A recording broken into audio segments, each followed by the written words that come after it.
Pagkatapos makapagpadala ni Lusang ng matagumpay na distress signal, kaagad na sumailalim sa state of emergency ang West Mountain Base. Ang Departamento ng Impormasyon ay kaagad dinabisuhan ang leader ng grupo na si Ping-Pong. Ito ang unang pagkakataon na nakatanggap ng distress signal ang base mula nang magumpisa ang operasyon nito. Nakumpirma na namin ang direksyon ng signal, pero hindi tayo pwedeng kumilos ng padalos-dalos. Kailangan muna natin humingi ng approval kay Mr. Chen. Dahil determinado si Ping-Pong na iligtas ang kanyang mga tauhan, nagmadali ito na pumunta sa unang level ng pamumuhay para humingi ng patnubay mula kay Mr. Chen. Marami sa kanyang mga kasama ang namatay na sa matinding niyebe at sa mga ginawang eksperimento sa mga minodify ng mga tao pagkatapos ng apocalypse. Kaya dahil dito, para nang magkakapatid ang bawat miyembro ng Special Forces. Pero pagdating nito sa lugar ni Mr. Chen, pinigilan sila ni Secretary Go at sinabing, Captain Ping, nagpapahinga na si Mr. Chen. Pakiusap, paghintay ka na lang hanggang bukas para sa anumang bagay. Alatang balisa si Ping-Pong at nagsalita. Ang dalawa kong tauhan ay nasa panganib habang nasa misyon at nagpadala sila ng distress signal sa base. Kinakailangan ko talagang makita si Mr. Chen para makahingi ng suporta. Mumiti ng si Secretary Go at sinabing, naintindihan ko ang mga nararamdaman mo sa mga sandaling ito, pero hindi natin pwedeng istorbuin ang pamamahinga ni Mr. Chen. Dahil dito, lalong nagalit si Ping-Pong. Ang mga miyembro ng grupo ko ay malamang nasa panganib. Kung hindi naman sila magpapadala ng distress signal. Ang anumang pag-aantala ay maaari silang mamatay. Kaya lang, naging mainaon lang si Secretary Go at ngumiti. Dapat mong pagkatiwalaan ang abilidad ng iyong mga kasama. Lahat sila ay magagaling na miyembro ng Special Forces na may magandang pagsasanay sa labanan. Kaya nilang ingatan ang mga sarili nila. Ang mga Special Forces na nandoon ay kitang-kita ang kanilang galit. Halos gusto na nila itong sapakin dahil sa kanyang nakakalokong ngiti. Pero pinanatili lang ang pagiging mainaon ni Secretary Go at sumagot. Kung hindi makakapagpahinga ng mabuti si Mr. Chen, maapektuhan ang buong seguridad ng base. Dito sa West Mountain Base, ang leader ang nangunguna sa lahat. Nagpumilit pa si Ping-Pong. Buhay ang nakataya dito. Hindi ba pwedeng magkaroon ng eksensyon at sabihan siya? Mga mahalagang talento sila sa base. Yung makunang bahagya si Secretary Go. Sumusunod lang ako sa utos ng leader. Wala akong magagawa. Nag-aatubiling bumalik si Ping-Pong dahil pare-pareho lang silang mga sundalo dati at ang sumunod sa utos ng nakakataas ang pamunahing trabaho nila. Pinapanood lang silang umalis ni Secretary Go at unti-unting nawala ang itim ito nang mawala na sila sa kanyang paningin. Kaya lang sa pagitan lang ng isang pader, umiinom lang si Mr. Chen kasama ang dalawang dalagita. Binubulag niya ang mga ito at nagpapasikat habang nakakapit sa kanya ang mga ito. Ang Shishan Base ay umaharap sa maraming critical na issue. Ang ating supply ng enerhiya ay bumababa at ang mga pagkain ay nagkukulang.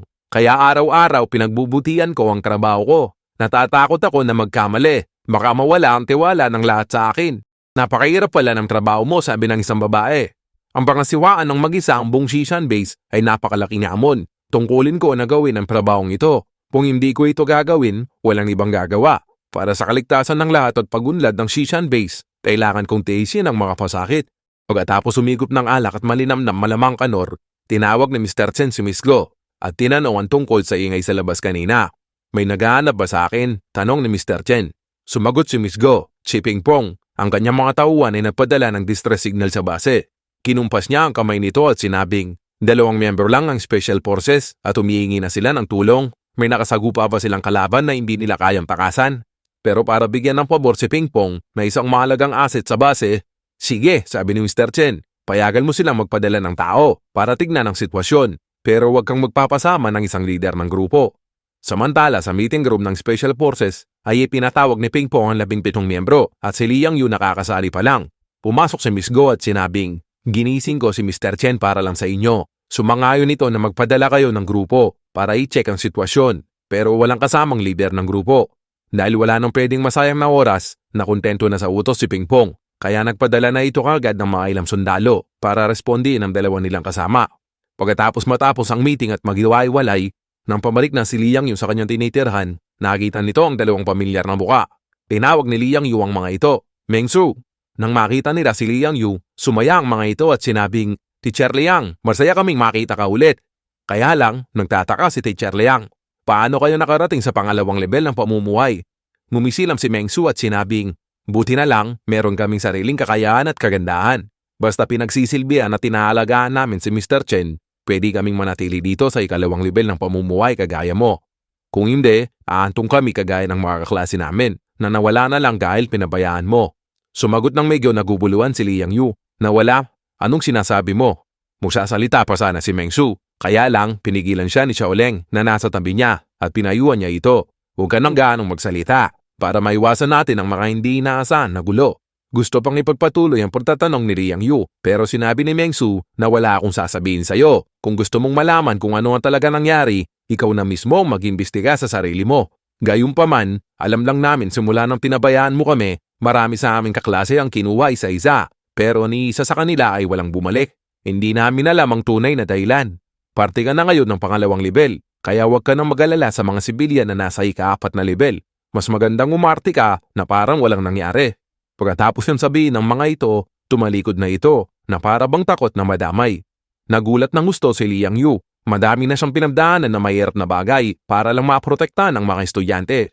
Iniisip nito bakit kaya misteryosong nawala ang kanyang mga estudyante sa West Mountain Base. Maaari kayang itinalaga sila sa bagong posisyon at wala lang nakakaalam. Nakapagdesisyon si Liang Yu na imbestigahan ng lubusan ang bagay na ito kaya pumunta siya sa ika-4 na level. May biglang kumausap sa kanya na pamilyar ang boses at sinabing, "Kung gusto mong malaman kung nasaan ang mga nawawalang kaklase namin, sumama ka sa akin." Nang makita ito ni Teacher Liang, si Cheng Yu ang class monitor ng klase. Sinundan ni Teacher Liang si Cheng Yu sa mga pasilyo. Bumulong si Cheng Yu, kamakailan lang, dahil sa ilang special na gawain, paminsan-minsan akong pinapatawag sa ikalawang level. Nung minsan, aksidente kong nakita ang 2 taong nakapang proteksyon na suot na may dalang isang maabang bag. Mula dito makikita mo, ang bag ay para naglalaman ng isang nawawalang estudyante. Dahil determinado na malaman ni Liang Yu ang katotohanan, sinabihan niya si Cheng Yu na bumalik muna sa kanyang dormitoryo. Abang siya, sinundan niya ng palihim ang mga individual. Sinamantala nito ang pagkakataon nang magpalit ng damit ang isang individual. Kinarati niya ito at pinatulog. At kaagad, kinuha niya ang suit na pamproteksyon at isinuot ito sa kanyang sarili. Pagkatapos, umalo siya sa mga trabahador at pumunta sa morgue. Nagsalita ang lider, ito ang pang-8 palpak. Mukhang ang katawan nila ay nahihirapan na umangkop. Nang marinig ito ni Liang Yu, napuno ito ng paggalito at takot. Umangkop sa ano? Tinapanood din nito ang 2 tao na nilalagay ang katawan sa isang instrumento na silid. Hinoperate nila ito at pagkatapos, isang malakas at matinding apoy ang lumabas mula sa makina. At makalipas lang ang ilang sandali, isang puting malapot na likido ang dahan-dahan na tumulo sa tubo ng makina. Nang makita ito ni Liang Yu, para itong masusuka. Hindi ba yun ang kinain namin nung unang araw? Gumagawa sila ng mga pagkain mula sa mga bangkay para sa mga tao sa ika-4 na level. Pagkatapos, marinig niya ang isang tao na nagsasalita habang natatawa. Parang naubusan na tayo ng banana flavor. Bigyan natin sila ngayong araw ng mango flavor. Mayawak itong isang baso ng puting likido at sinabing, ang gatas na ito ay mas masustansya pa sa gatas na iniisip mo. At mas mayaman ito sa protina kesa sa isa pang gatas na iniisip mo. Kung hindi mo alam kung saan ito gawa, epektibo ito sa panunumbarit ng lakas. Ngayong araw, sasarapan natin para sa kanila, para makakain sila ng marami at magkaroon sila ng lakas at makapagpatuloy sa pagpapandya. Pagkatapos madiskubre ang sekreto ng puting likido, hindi na napigilan ni Teacher Liang na mapatakbo sa banyo at nagsuka ito nung nagsuka. Tinanggap nito sa puso niya na ang mga nawawalang estudyante ay palihim na dinispatcha gamit ang parehong paraan. Akala ko ay kaya na nilang mamuhay ng sarili dito sa base, na kahit mahirap ang buhay ay ligtas sa panganib. Pero ngayon, mukhang ang lugar na ito ay lungga ng mga demonyo. Kung alam ko lang na magkakaganito, mas gugustuhin ko nang manatili sa Skyazor Academy. Kahit nawawalan ng pag-asa, nakapagdesisyon si Liang Yu na hindi na ako pwedeng manatili dito. Kailangan kong umanap ng paraan para iligtas ang mga estudyante at itakas sila sa impyernong lugar na to. Kaya lang, naramdaman nito na wala pa siyang kakayahan na gawin ito sa ngayon. Samantala, sa ilalim ng utos ni Ping Pong, ang West Mountain Base ay nagpadala ng Special Operation Squad na may bilang na 30 tao. Kahit na ang mga bakas sa eksena ay halos nalinis ni Jiang Li, nang diskubre naman nila ang mga marka na iniwan ng snowmobile at sinundan nila ito. Kaagad nahanap ng squad ang bahay ni Jiang Li. Sa utos ni Commander Xiang, ang grupo ay bumuo ng tactical na formation at sinundan nila ang bakas ni Jiang Li ng mainat. Ilang sandali lang, isang sundalo ang nakaramdam ng pagpigil sa kanyang paa. Bago pa siya makapagriyak, taboom! Isang malaking pagsabog ang sumabog. Tanging sigaw ng pangalan na lamang ang nagawa ni Shengong sa kanyang kasama. Dahil sa pagsabog, wasak ang katawan nito. Tumilapon ang ulo nito na may konting katawan sa harap ni Shenhong. Sa ganitong apokaliptik na mundo, ang mga kasamahan nila ay tinuturing na nilang kapatid. Dahil nasaksihan nito ang pagkamatay ng kanyang kapatid, napuno ng matinding galit si Ong. Kaagad inutusan niya ang ukbo na paputukan ang bahay ni Jiang Li.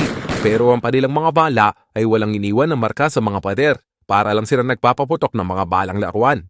Kahit galo sa mga salamin ay wala. Naalerto si Jiang Li sa kaguluhan sa labas at kaagad itong umakyat mula sa basement.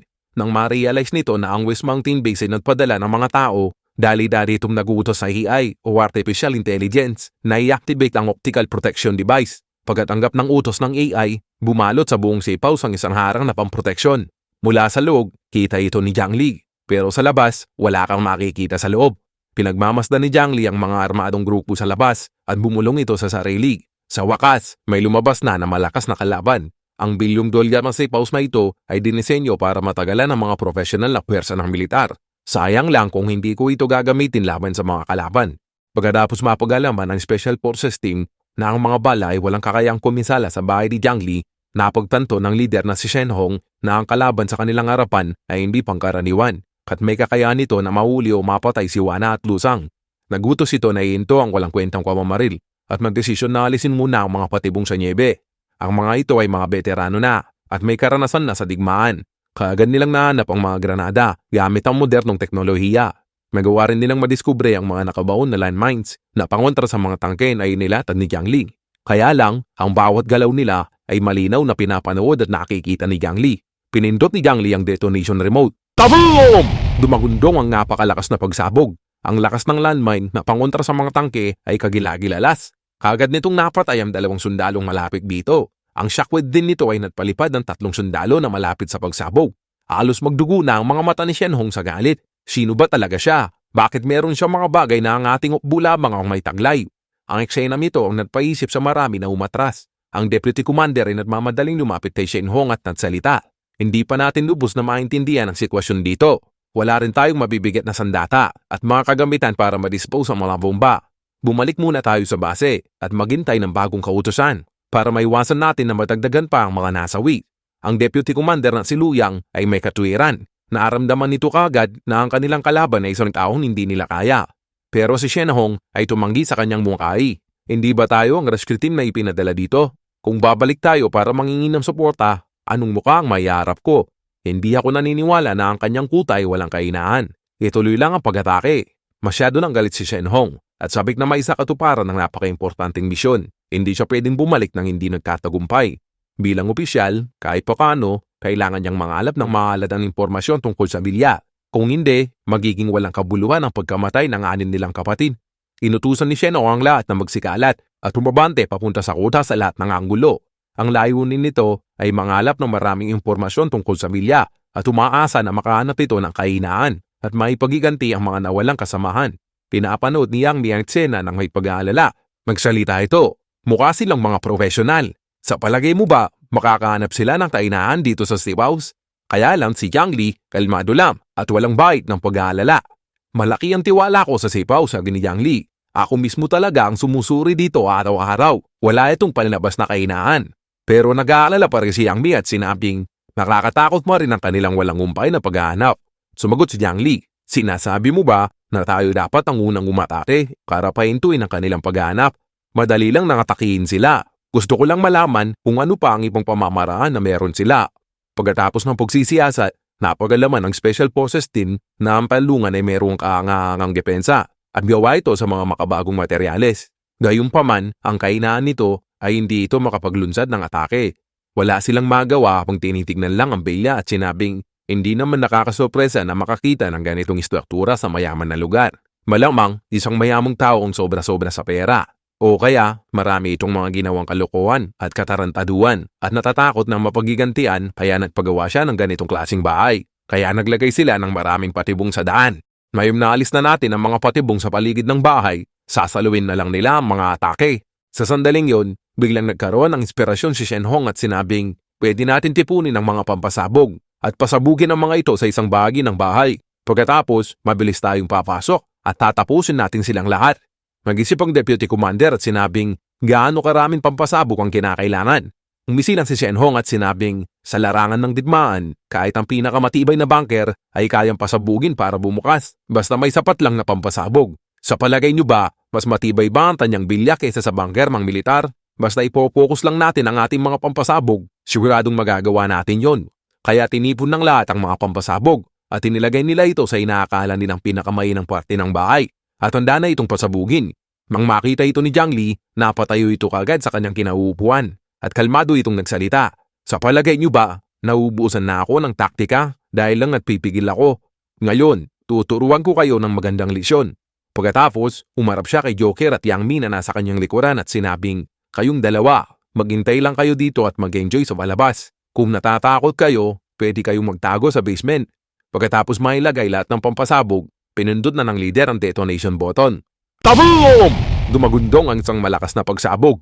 Ang akala ng lahat, kung hindi man mapaguho ang buong building, ay tiyak mag-iiwan ito ng mga pinsala. Ang malaking pagsabog ay lumika ng ulan na niebe. Ang lahat ay sabik na pumunta para siyasatin ng lugar at tignan ang pinsala ng pagsabog. Kaya lang, nang umupa na ang usok, natulala ang lahat. Isang malalim na ukay ang iniwan ng pagsabog. Pero ang pinakagusali ay hindi man lang nagtamo ng sira. Hindi makapaniwala ang lahat sa nakita nila. Ang lugar sa ibaba ng pader ay nababalot ng maitim na material. Ibig sabihin ng bilya ay totoong kuta na gawa sa 360 degree na metal. Ang leader na si Ong ay natulala at sinabing, "Mukhang kailangan talaga natin na bumalik at humingi ng suporta. Ang level ng ating mga sandata ay hindi sapat. Kailangan nating tawagan ng demolition team at magdala ng mas maraming pampasabog." Para kay Jiang Li, ang mga dosenang C4 na pampasabog ay sulit naman. Kaya lang, ang safe house na ito ay tinayo para matagalan at malabanan ng mga nukleyar na atake. Umunta si Jiang Li sa ikalawang palapag at naglabas ng sniper rifle mula sa kabilang dimensyon. Sa sandaling iyon, ang tauhan ni Deputy Commander Yu Lang ay nagdala ng isang mabigat na kaon. Pagkabukas nito, tuwang-tuwa si Shen Hong at nagtanong, "Paano mo nagawang dalhin ito? Napakausay." Isa itong malakas na sniper rifle na kaya mo sa akin ang isang tangke sa isang putok. Inasinta ni Yu Lang ang salamin ng safe house at kumbiyansang nagsalita. Kahit na bulletproof pa ang salamin na iyon, hindi niya kakayanin ang putok na ito. Nang kararating pa lang sa ikalawang palapag ni Jiang Li, dala ang kanyang sniper rifle, isang malakas na putok ng baril ang umalingaw-ngaw. Nagulat ito, isa ba yung malakas na putok ng sniper? Isang lumangit-ngit na tunog mula sa labas ng salamin ang narinig nito. Milapitan ito ni Jiang Li at nakita niya ang maliit na puting gasgas sa salamin. Seryoso ito, sabi ni Jiang Li. Kung mapapaputok sila ng ganito ng 1,000,000, baka mabasag talaga ang salamin. Nakakakilabot. Samantala si Yu Lang, habang hawak ang sniper, ay nagsimulang pagdudaan ang kanyang mga desisyon sa buhay. Pagkaraan ng 2 segundo, bumagsak ito. "Hinamit ko itong baril na to dati at tumagos ito sa bunker. Paanong hindi ito umubra sa isang bilya lang?" Lumapit si Shen Hong para i-comfort ito. Ang lakas ng depensa ng bilya na ito ay mukhang mas nakakatakot pa sa West Mountain Base. Mukhang kailangan na natin bumalik at mag-report sa mga nakakataas. Halos ubos na ang ating mga armas. Nagutos kaagad ng pag-atras si Shen Hong. Si Yang Li na pinagmamasdan sila mula sa ikalawang palapag ay nakita niya na nag-aahanda na silang umalis. Agad niyang inutusan ang AI system na buksan ang bintana at inactivate nito sa kanyang harap ang dimensional gate. Ibig sabihin nito, ang lahat ng pag-atake mula sa labas ay mapupunta sa kanyang kabilang space dimension, habang ang kanyang sariling atake ay hindi maapektuhan. Pinwesto na niya ang kanyang sniper rifle at umasinta na ito. Nang mapansin ng mga umaatras na sundalo na bumukas ang bintana, sumigaw ito, "Kapitan Shen, ang bintana sa ikalawang palapag ng bilya ay parang bumukas." Habang nire-report nila ito, hindi na sila naggalawang isip na magpaputok. Bilang mga elit na sundalo, ang kanilang pagiging asintado ay talagang tumpak at nakasinta diretso sa mukha ni Jiang Li. Kaya lang, ang kanilang mga bala ay naglao na parang mga bato na lumulubog sa dagat. Lahat ay naglao bago pa tumama kay Jiang Li. Numisi ito at sinabing, "Napakabihira ng sniper na yun at hindi ito isang bagay na pwedeng makuha ng isang ordinaryong tao. At dahil nakarating kayo, huwag niyo nang isipin na makakabalik pa kayo."